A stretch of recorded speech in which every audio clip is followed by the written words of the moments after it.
स्वागत है आप सभी का नई कहानी में। शकुंतला देवी 65 साल की एक सीधी सादी और शांत स्वभाव की महिला थी, जिनका चेहरा झुर्रियों से भरा हुआ था और आंखों में हल्की धुंधली नमी झलकती थी। उनकी जिंदगी का सफ़र आसान नहीं रहा। पति का साथ बहुत पहले ही छीन गया था। उस समय घर संभालना, अकेले बेटे को पालना और सरकारी नौकरी में छोटी सी तनख्वाह पर गुजारा करना आसान नहीं था, लेकिन उन्होंने कभी हार नहीं मानी। अपनी ईमानदारी और मेहनत से बेटे को पढ़ाया लिखाया, घर चलाया और अब वही पेंशन उनके बुढ़ापे का सहारा थी। बेटा अनिल और बहू संगीता बाहर से देखने पर एकदम आदर्श लगते थे। मोहल्ले वाले कहते थे कि शकुंतला देवी का बेटा और बहू उनका कितना ख्याल रखते हैं, लेकिन अंदर की सच्चाई बिल्कुल अलग थी। अनिल धीरे धीरे बदल चुका था। पहले नौकरी की तलाश में इधर उधर भटकता रहा, छोटी मोटी नौकरी भी की, लेकिन मेहनत से उसे हमेशा अरुचि थी। उसका ध्यान सिर्फ आसान रास्तों और बिना मेहनत के पैसे कमाने पर रहता। दोस्तों के साथ घूमना, महंगे मोबाइल और उपकरण लेना उसकी आदत बन गई थी। दूसरी तरफ बहू संगीता बाहर से जितनी सभ्य और संस्कारी दिखती थी, अंदर से उतनी ही चालाक और लालची थी। उसे लगता था कि सास की पेंशन सिर्फ उसके ऐशो आराम के लिए है। उसके लिए पेंशन का मतलब था महंगी साड़ियाँ, सोने चांदी के गहने, सौंदर्य पार्लर के पैकेज और बढ़िया पर्स। शकुंतला देवी की दिनचर्या बेहद साधारण थी। सुबह सुबह मंदिर जाना, वहाँ बैठकर थोड़ा पूजा पाठ करना और फिर मोहल्ले की औरतों के साथ थोड़ी बातचीत कर लेना, यही उनके लिए सुख था। लेकिन जब घर लौटती तो दिल के कोने में एक ही चिंता घिर जाती कि बेटा बहू सही रास्ते पर क्यों नहीं है। मैंने क्या इसी दिन के लिए सब कुछ सहा। एक दिन बैंक से पेंशन आई। हमेशा की तरह शकुंतला देवी ने पासबुक बेटे को दी और प्यार से बोली, अनिल बेटा, यह पासबुक ले जा और बैंक से पैसे निकाल ला। इस महीने बच्चों की फीस भरनी है, बिजली का बिल भी बाकी है और मेरी दवाइयाँ भी ले आना। आजकल खांसी कुछ ज़्यादा ही जोर पकड़ रही है। अनिल मुस्कुराया और नकली आत्मविश्वास से बोला, हाँ माँ, आप बिल्कुल चिंता मत कीजिए, मैं सब कर लूँगा। लेकिन उसके इरादे नेक नहीं थे। चालाकी से उसने बैंक जाकर माँ के खाते से जुड़ा मोबाइल नंबर बदलवा लिया और कहने लगा, माँ, अब आपको संदेश पढ़ने में दिक्कत होती है, सब मैं देख लूँगा, आप परेशान मत हो। धीरे धीरे नगद निकासी, कार्ड और इंटरनेट बैंकिंग का गुप्त शब्द भी उसके हाथ में आ गया। शुरुआत में उसने बच्चों की फीस और घर के छोटे खर्चे पूरे किए ताकि माँ को शक ना हो, लेकिन कुछ ही महीनों बाद उसका असली रंग सामने आ गया। कभी नया स्मार्टफोन खरीदना, कभी महंगे जूते, कभी दोस्तों के साथ होटल और शराब खाने में पार्टी करना। पेंशन का बड़ा हिस्सा इन्हीं में उड़ने लगा। संगीता भी पीछे नहीं रही। वह महंगी साड़ियों और पर्स पर पैसे उड़ाती, सौंदर्य पार्लर में पैकेज बुक करवाती, ऊपर से बच्चों की छोटी मोटी फीस या ज़रूरी खर्चे पूरे कर देती ताकि दिखावा बना रहे कि सब सही चल रहा है। लेकिन सच्चाई यह थी कि घर के ज़रूरी खर्चे, बिजली का बिल, रसोई गैस और सबसे ज़रूरी शकुंतला देवी की दवाइयाँ बार बार टलते रहे। कई बार शकुंतला देवी ने कहा, बेटा, सांस फूल रही है, डॉक्टर के पास ले चल। अनिल टाल देता, माँ, आज नहीं, कल चलते हैं। और संगीता उल्टा ताना देती, माँ जी, इतनी छोटी सी बात पर डॉक्टर, थोड़ा गर्म पानी का भांप लीजिए, सब ठीक हो जाएगा। उनकी बातें सुनकर शकुंतला देवी के दिल में दर्द और गहरा होता जाता और वह सोचती, क्या मैंने इन्हें इसी दिन के लिए पाला? क्या मेरी मेहनत और त्याग की यही कीमत है? एक रात खांसते उनकी हालत बिगड़ गई और वह रोते रोते सोचने लगी कि क्या इसी दिन के लिए उन्होंने पूरी ज़िंदगी मेहनत की थी। अपने ही बेटे बहू ने उनकी पेंशन को मौज मस्ती का जरिया बना लिया और उनकी बीमारी को बोझ समझने लगे। लेकिन शकुंतला देवी टूटी नहीं। उन्होंने मन ही मन ठान लिया कि अब उन्हें बेटे बहू को सबक सिखाना ही होगा। कुछ दिनों बाद उन्होंने मोहल्ले की पुरानी पड़ोसन कमला चाची से अपनी तकलीफ़ बांटी। कमला चाची ने सलाह दी, बहन, खुद बैंक जाओ और पासबुक अपडेट कराओ, तभी असली सच पता चलेगा। अगले दिन हिम्मत जुटाकर शकुंतला देवी बैंक पहुंची और वहां पासबुक छपवाते ही उनके पैरों तले जमीन खिसक गई। हर हफ्ते खाते से निकासी हो रही थी। कभी नगद निकासी कार्ड, कभी त्वरित भुगतान सेवा, तो कभी कार्ड स्वाइप। पन्ने पर लिखा था आर्या डिजिटल स्टोर, जहां से नया मोबाइल और कान के यंत्र खरीदे गए थे। दूसरी प्रविष्टि रॉयल क्लब भोजनालय और रात्रिकालीन मंडप की थी। फिर स्टाइलिश दीवा बुटीक और ग्लो एंड शाइन सैलून जैसे खर्चे थे। बच्चों की फीस भी दिखी, लेकिन बाकी निकासी उससे कहीं ज़्यादा थी। काउंटर पर बैठी कर्मचारी ने हैरानी से पूछा, माँ जी, क्या यह सब आप कर रही हैं? शकुंतला देवी ने कांपती आवाज़ में कहा, नहीं बेटी, मेरा तो नगद निकासी कार्ड भी बेटे के पास है। कर्मचारी ने धीरे से समझाया कि खाते से जुड़ा नंबर बदल दिया गया है और इंटरनेट बैंकिंग भी सक्रिय है। उसने कहा, अगर आप चाहें तो कार्ड बंद कर दें और नंबर वापस अपने नाम पर करवा लें। शकुंतला देवी ने वहीं बैठकर आवेदन लिख दिया और खाते पर दोबारा अपना नंबर जुड़वा लिया। उस समय उनके दिल में दर्द भी था और एक सुकून भी कि अब बेटे बहू की चालाकियां सामने आ गई हैं। वह सोच रही थी कि अब इस धोखे का हिसाब चुकाना है, और वह भी ऐसे कि हमेशा के लिए इन दोनों को सबक मिले। बैंक से लौटते समय वह अंदर ही अंदर कांप रही थी। एक और बेटे बहू के धोखे की कसक थी, तो दूसरी ओर अपने ही बच्चों पर अब भरोसा ना कर पाने का दर्द। लेकिन बाहर आते ही उन्होंने मन ही मन कहा, नहीं, अब आंसू नहीं, अब सबक देना है। घर लौटते ही उन्होंने चेहरे पर सामान्य भाव बनाए ताकि किसी को शक ना हो। संगीता ने ताने भरे लहजे में पूछा, माँ जी, कहाँ गई थी सुबह सुबह? आपका तो चलना फिरना भी मुश्किल है। शकुंतला देवी मुस्कुराते हुए बोली, बस बेटी, मंदिर चली गई थी। भगवान का नाम लेने से मन हल्का हो जाता है। उनके दिल में अब एक नई ठान बन चुकी थी। उन्होंने पासबुक अपने छोटे से संदूक में छिपा दी और बहू को कुछ भी बताने से बचने लगी।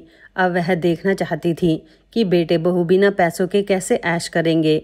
उन्होंने बैंक से पेंशन सीधे अपनी नई पासबुक से निकालने का नियम बना लिया और धीरे धीरे हर महीने अपनी पेंशन का कुछ हिस्सा नगद निकालकर अलग से छिपाना शुरू कर दिया। उधर अनिल और संगीता हैरान थे कि इस बार खाते से पैसे क्यों नहीं निकल रहे। नगद निकासी कार्ड से कोशिश की तो मशीन ने लिखा, कार्ड बंद है। अनिल चौंका, फिर गुस्से में माँ के पास आया, माँ, तुमने कार्ड बंद क्यों करवा दिया?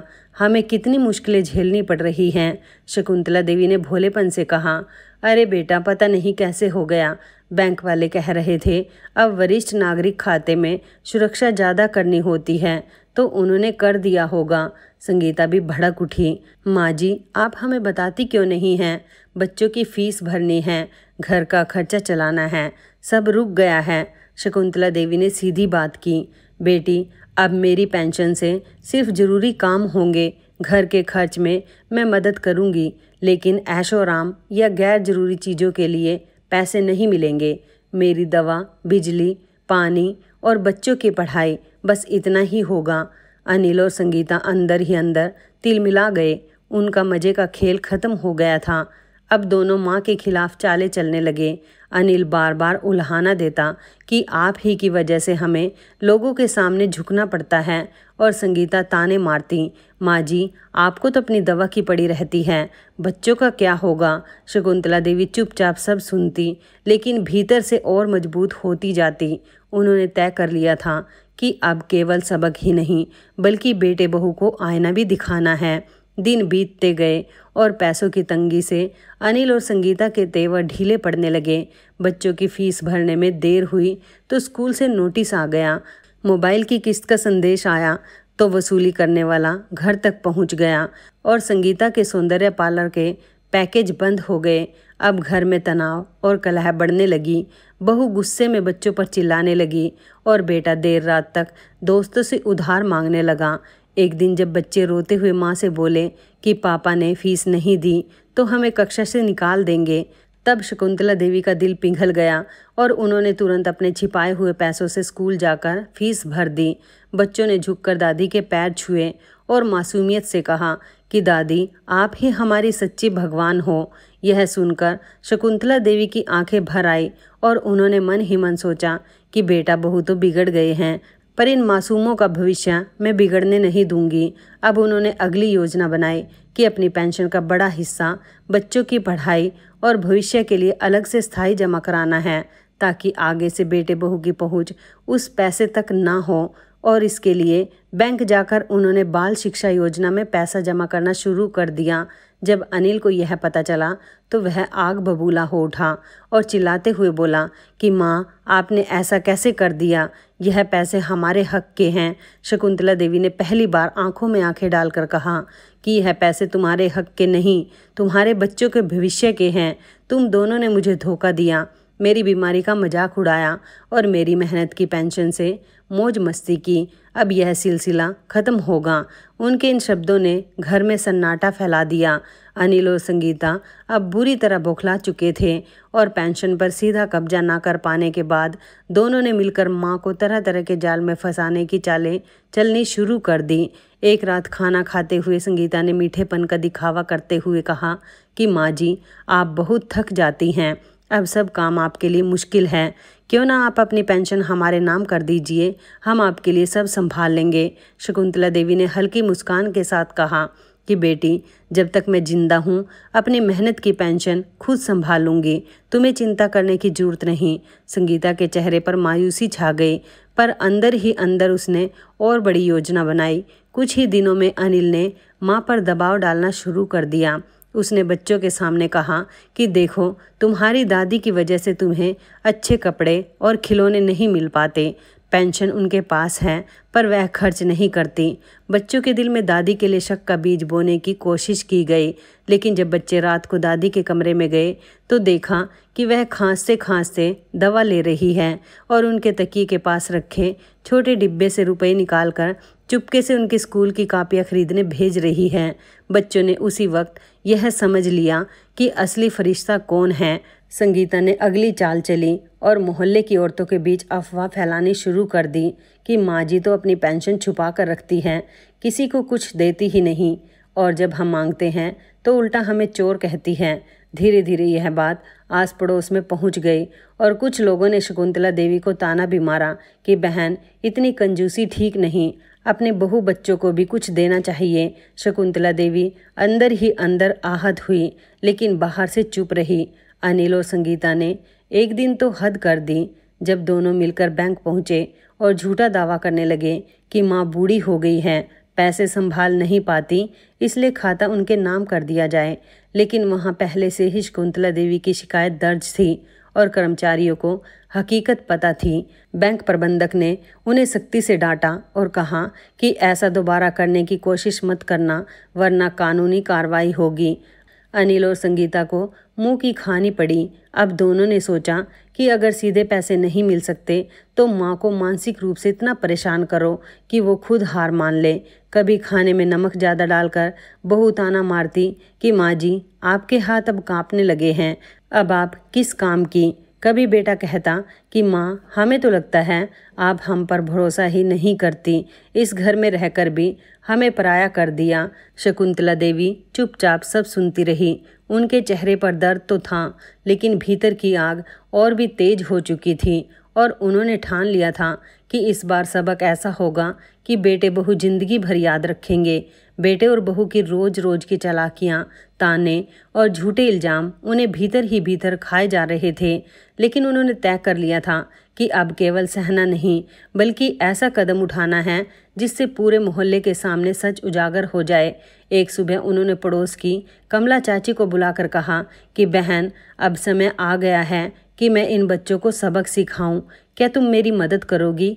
कमला चाची ने दृढ़ आवाज में कहा कि जरूर बहन, अब और चुप रहना गलत होगा। शकुंतला देवी ने योजना बनाई और बैंक से अपनी पेंशन का एक बड़ा हिस्सा निकालकर बच्चों की पढ़ाई और अपने इलाज के लिए अलग स्थायी जमा करवा दिया। बाकी थोड़े पैसे नगद रखे। फिर मोहल्ले की महिलाओं और कुछ रिश्तेदारों को बुलाकर घर पर एक छोटी सी बैठक रखी और कहा कि मैंने सोचा है कि सबके सामने घर का हिसाब साफ कर दूं। उस शाम जब सब लोग आकर बैठे तो शकुंतला देवी ने सबके सामने पासबुक और बैंक की प्रविष्टियाँ दिखाई और कहा कि यह देखिए मेरी मेहनत की पेंशन किन किन जगहों पर खर्च हुई है। बच्चों की फीस थोड़ी बहुत भरी गई, लेकिन बाकी पैसे मोबाइल, महंगे कपड़े, होटल और सैलून में उड़े, जबकि मैं बरसों से अस्थमा की बीमारी से जूझ रही हूँ। और दवा तक ठीक से नहीं मिल रही। यह सब मेरे अपने बेटे और बहू ने किया। कमरे में सन्नाटा छा गया और आस पड़ोस के लोग हैरान रह गए। कोई बोला कि यह तो हद हो गई, माँ की पेंशन से ऐशो आराम करना और माँ का इलाज तक ना करवाना। शकुंतला देवी ने आगे कहा कि मुझे अब इन पैसों की फिक्र नहीं, लेकिन मुझे अपने बच्चों की सोच की फिक्र है। अगर मैं आज चुप रह गई तो ये और बिगड़ेंगे और शायद कल अपने बच्चों के साथ भी ऐसा ही करेंगे। अनिल और संगीता बुरी तरह तिलमिला गए। अनिल ने गुस्से में कहा कि माँ, आपने हमें पूरे मोहल्ले में बदनाम कर दिया। शकुंतला देवी ने दृढ़ स्वर में जवाब दिया कि बेटा, बदनामी मैंने नहीं की, तुम्हारे कर्मों ने की है। अब से मेरी पेंशन का एक एक रुपया बच्चों और मेरे इलाज पर खर्च होगा। तुम्हारी मौज मस्ती पर एक पैसा नहीं मिलेगा। पड़ोस की औरतों ने शकुंतला देवी का साथ दिया और सबने मिलकर कहा कि बहन, आपने बिल्कुल सही किया।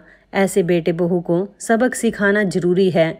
अनिल और संगीता को पहली बार एहसास हुआ कि अब उनका खेल सचमुच खत्म हो गया है। मोहल्ले और रिश्तेदारों के सामने अपमान झेलने के बाद भी उनका दिल नहीं बदला, बल्कि दोनों अंदर ही अंदर और जहरीले हो गए।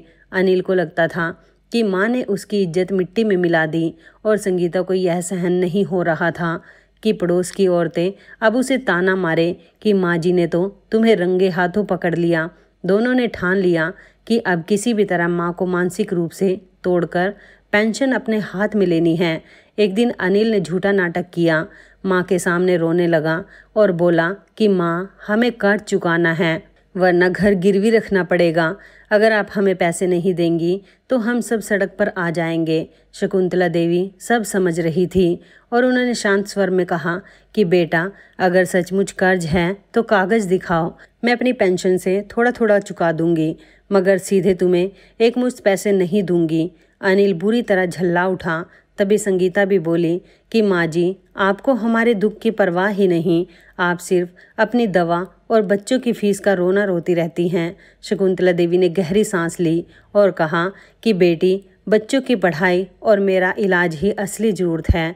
तुम्हारा दिखावा और ऐशो आराम कभी ज़रूरत नहीं बन सकता। जब दोनों की चाल नहीं चली तो उन्होंने एक और घटिया तरीका अपनाया। अनिल ने बच्चों के सामने झूठ बोलना शुरू किया कि तुम्हारी दादी तुम्हारे लिए कुछ नहीं करना चाहती, इसलिए हमें परेशानी हो रही है।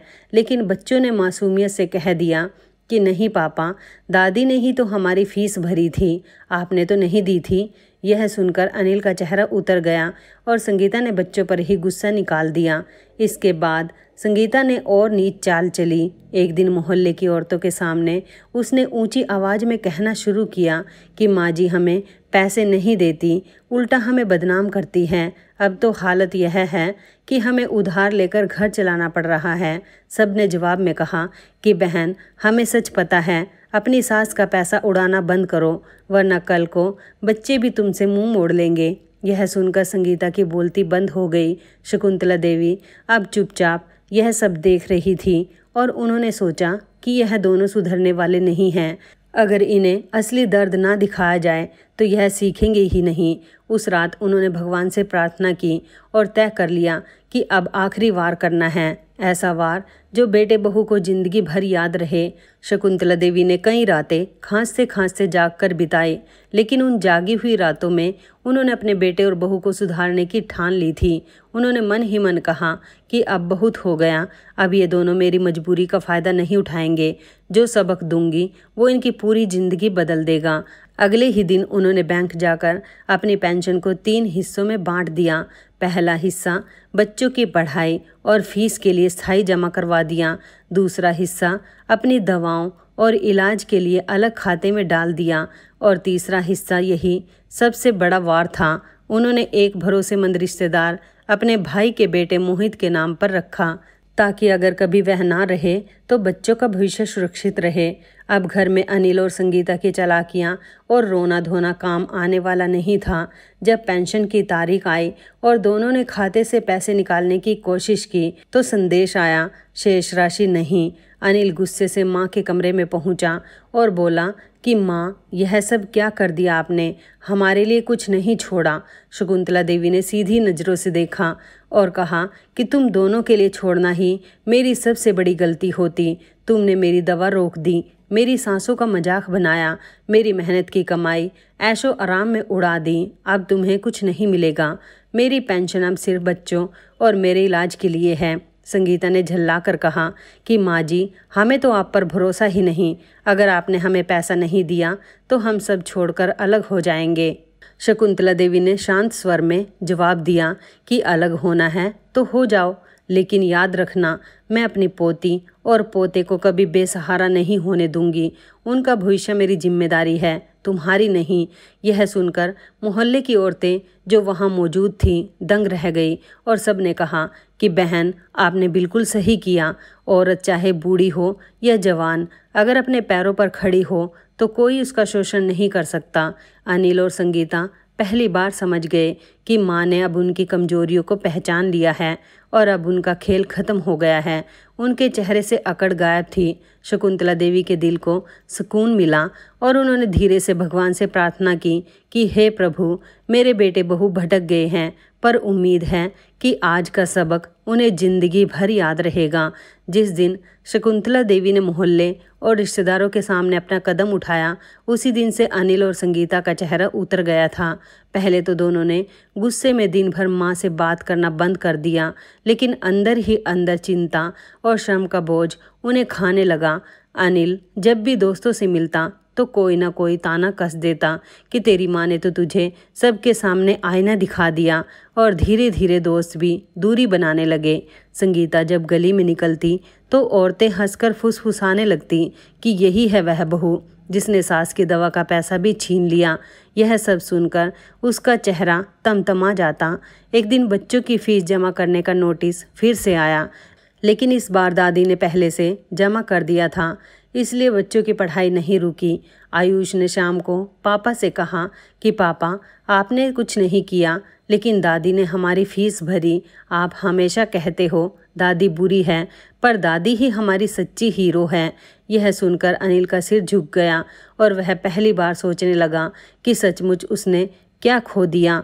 रात को जब शकुंतला देवी खांसी के दौरे में थी और दवाई ले रही थी, तभी संगीता उनके कमरे के दरवाजे पर खड़ी रह गई और उसे याद आया कि कैसे उसने महंगी साड़ियाँ और पार्लर के पैकेज पर पैसा उड़ा दिया, जबकि घर की बुजुर्ग माँ दवाई के लिए तरस रही थी। उसके दिल में अपराध बोध ने दस्तक दी, मगर अहंकार अभी भी जिंदा था, इसलिए उसने मुंह से कुछ नहीं कहा। अनिल भी अब खुद को अकेला महसूस करने लगा। दोस्तों की पार्टियां बंद हो चुकी थी। कर्जदार रोज घर आकर गेट पर खड़े होकर पैसे मांगते और माँ का पैसा अब हाथ नहीं आता।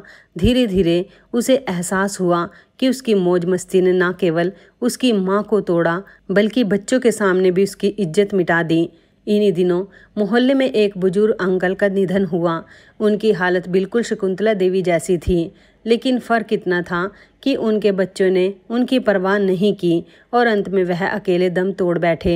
इस घटना ने अनिल के दिल में गहरी चोट की और उसने सोचा कि अगर मैंने अपनी माँ को इसी तरह सताया तो शायद कल मेरा भी यही हाल होगा। उस रात अनिल माँ के पैरों में बैठकर धीमी आवाज़ में बोला, माँ, मुझे माफ़ कर दो, मैंने बहुत गलत किया। आपकी दवा का पैसा तक रोक दिया, आपकी मेहनत की पेंशन से ऐश किया। अब समझ आया कि मैंने अपने बच्चों के सामने भी गलत उदाहरण रखा। शकुंतला देवी की आंखों से आंसू बह निकले, पर इस बार वे आंसू दर्द के नहीं, राहत के थे। उन्होंने बेटे के सिर पर हाथ रखकर कहा, बेटा, सुधरने में देरी नहीं होती। अगर दिल से बदल जाओगे तो मुझे और कुछ नहीं चाहिए। संगीता यह सुनकर भीतर ही भीतर शर्मसार हुई। वह पहली बार माँ के पैरों के पास बैठ गई और बोली, माँ जी, मैं भी अपनी गलती मानती हूँ। लालच में आकर मैंने आपको बहुत सताया। अगर आप चाहें तो हमें एक मौका दीजिए। शकुंतला देवी ने गहरी सांस ली और कहा, मैंने तुम्हें पहले भी मौका दिया था, पर तुमने गंवा दिया। अब मैं दोबारा भरोसा करूंगी, लेकिन शर्त यह है कि घर का पैसा सिर्फ ज़रूरतों में लगेगा, ऐशो आराम में नहीं। बच्चों की पढ़ाई और मेरा इलाज सबसे पहले होगा। अनिल और संगीता ने सिर झुकाकर हामी भरी और उस रात के बाद घर का माहौल धीरे धीरे बदलने लगा। अनिल, जो पहले दिन रात दिखावे और मनमौजी में डूबा रहता था, अब समय पर घर लौटने लगा, छोटे छोटे काम पकड़ने लगा और रोजगार ढूंढने में गंभीर हुआ। जब भी कहीं साक्षात्कार देने जाता तो माँ उसके लिए ईश्वर से प्रार्थना करती। संगीता, जो हर महीने महंगी साड़ियाँ और सौंदर्य उपचारों में पैसे उड़ाती थी, अब घर के काम में मन लगाने लगी, बच्चों की पढ़ाई में मदद करने लगी और शकुंतला देवी को दवा समय पर देने की जिम्मेदारी उसने अपने हाथ में ले ली। इस परिवर्तन से शकुंतला देवी की तबीयत भी संभलने लगी, क्योंकि दवा अब कभी नहीं छूटती थी। अनिल हर हफ्ते उन्हें डॉक्टर के पास ले जाने लगा। संगीता ने उनके लिए भाप यंत्र और नेबुलाइजर साफ रखे और समय पर इनहेलर थमा देती। यह सब देखकर पड़ोसी भी दंग थे। जो बेटा बहू कभी माँ का पैसा उड़ाते थे, वही अब उनकी सेवा में लगे थे। बच्चे भी अब प्रसन्न रहने लगे। पहले पापा मम्मी और दादी में तकरार देखकर उनका मन उदास हो जाता था। अब सब साथ बैठकर भोजन करते, बच्चे हंसते खेलते और घर में शांति रहती। एक दिन आयुष ने मासूमियत से कहा, दादी, अब तो हमारा घर सचमुच घर जैसा लगने लगा है। यह सुनकर शकुंतला देवी का दिल भर आया। धीरे धीरे अनिल को छोटी सी नौकरी मिल गई। वेतन भले कम था, पर मेहनत की कमाई थी। पहली पगार लाकर उसने माँ के हाथ पर रखी और बोला, माँ, यह आपकी दवा और बच्चों की कॉपी किताब के लिए है। शकुंतला देवी ने सिर पर हाथ फेरते हुए कहा, जब कमाई ईमान की हो तो चाहे छोटी ही क्यों ना हो, बरकत जरूर आती है। संगीता ने भी मोहल्ले की औरतों के बीच स्वीकार किया कि लालच में आकर उसने गलतियां की, पर अब वह सचमुच बदलना चाहती है। सबने कहा, देर आए दुरुस्त आए। घर की दशा संवरने लगी। बिजली का बिल समय पर भरने लगा, बच्चों की पढ़ाई ठीक से चलने लगी और सबसे बड़ी बात, शकुंतला देवी की आंखों में फिर से चमक लौट आई। उन्हें लगा उनकी जीवन भर की मेहनत व्यर्थ नहीं गई। रात को पूजा में उन्होंने कहा, हे प्रभु, आपने मुझे हिम्मत दी कि मैं बेटे बहू को सबक सिखा सकी। अगर उस समय मैं चुप रहती तो शायद कभी ना सुधरते। उनके दृढ़ संकल्प ने जो परिवर्तन किया, उसकी चर्चा पूरे मोहल्ले में होने लगी। देखो, बुजुर्ग माँ ने समझदारी और हिम्मत से घर संभाल लिया। कई औरतें अपनी पीड़ा लेकर उनके पास आने लगी तो वे मुस्कुरा कर कहती, डर कर चुप मत रहो। जिस दिन अपने हक की रक्षा करना सीख जाओगी, उसी दिन घर बदल जाएगा। रिश्तेदारों के बीच भी अनिल और संगीता की नई छवि बनने लगी। जो लोग ताने कसते थे, अब कहते समय रहते सुधर गए। माँ बाप की दुआ सबसे बड़ी पूंजी है। बच्चों को भी समझ आ गया कि दादी ही असली आदर्श है। आयुष अपने निबंध में लिखता, मेरी दादी मेरी सबसे बड़ी नायिका है। उन्होंने सिखाया कि पैसा मौज मस्ती में नहीं, जरूरत और परिवार की भलाई में लगता है। परी गर्व से कहती, दादी की वजह से ही घर में सब ठीक है। समय के साथ तंगी घटती गई। अनिल का पदोन्नयन हुआ। संगीता ने घर से सिलाई का छोटा काम शुरू कर दिया और अतिरिक्त आमदनी आने लगी। अब बिल, फीस और दवाइयाँ कभी लंबित नहीं होती थी। एक दिन पूरे मोहल्ले ने शकुंतला देवी का सम्मान किया। उम्र कैसी भी हो, हिम्मत और समझदारी से हालात बदले जा सकते हैं। आपने साबित कर दिया कि बुजुर्ग बोझ नहीं, घर की नींव होते हैं। उनकी आंखों में खुशी के आंसू आ गए और उन्होंने कहा, मुझे अब और कुछ नहीं चाहिए। बच्चे सुधर गए, पोते पोतियाँ खुश हैं। यही मेरी सबसे बड़ी जीत है। याद रखो, पैसा आता जाता रहता है, पर रिश्तों का भरोसा टूट जाए तो उसे जोड़ने में पूरी जिंदगी लग जाती है। मेरी सबसे बड़ी सीख यही है, पैसा नहीं, भरोसा और प्यार ही असली धन है। तालियां गूंज उठी। अनिल और संगीता उनके चरणों में झुककर रोते हुए बोले, माँ, अगर आपने हमें सबक ना सिखाया होता तो हम कभी ना सुधरते। आज समझ आया कि असली सुख आपके आशीर्वाद में है, ना कि ऐशोआराम की चीज़ों में। शकुंतला देवी ने दोनों को गले लगाया, ईश्वर का धन्यवाद किया और कहा, मेरी पेंशन कभी तुम्हारे ऐश के लिए नहीं थी, वह मेरी बीमारी और तुम्हारे बच्चों के भविष्य की गारंटी थी। जब तुमने उसे उड़ाया तब डर था कि तुम जीवन की सच्चाई नहीं समझोगे, पर अब संतोष है, तुम दोनों से ही राह पर हो। उसी दिन बच्चों ने दादी के लिए छोटी सी पूजा रखी। आयुष ने सबके सामने कहा, माँ बाप का सम्मान ही सबसे बड़ा धर्म है। मोहल्ले के लोग आशीर्वाद लेने आए और रात को अपने कमरे में बैठी शकुंतला देवी के दिल से बस एक बात निकली, हे भगवान, अब मुझे चैन है। मेरी मेहनत, मेरे आंसू और मेरी चुप्पी रंग लाए। बेटा बहू समझ गए कि माँ बाप की कमाई बच्चों के ऐश के लिए नहीं, घर की असली ज़रूरतों और भविष्य के लिए होती है। यही मेरा सबसे बड़ा सबक और सबसे बड़ी जीत है। घर में अब सुकून था, रिश्तों में प्यार था और हर किसी के दिल में यह सच्चाई बैठ चुकी थी कि पैसा कभी रिश्तों से बड़ा नहीं होता। यह कहानी हमें यही सिखाती है कि माँ बाप की मेहनत की पेंशन, यह कमाई बच्चों की मौज मस्ती के लिए नहीं बल्कि उनकी सेवा और सुरक्षा के लिए होती है। अगर कोई बेटा बहू इसे समझ ले तो घर में कभी कलह नहीं होगी, और अगर नहीं समझे तो समय उन्हें वैसा ही सबक सिखा देता है जैसे शकुंतला देवी ने अपने बेटे बहू को सिखाया। प्यारे दोस्तों, अगर यह कहानी आपके दिल को छू गई हो तो इसे लाइक और शेयर जरूर कीजिए और हमारे चैनल को सब्सक्राइब करना बिल्कुल मत भूलिए। धन्यवाद।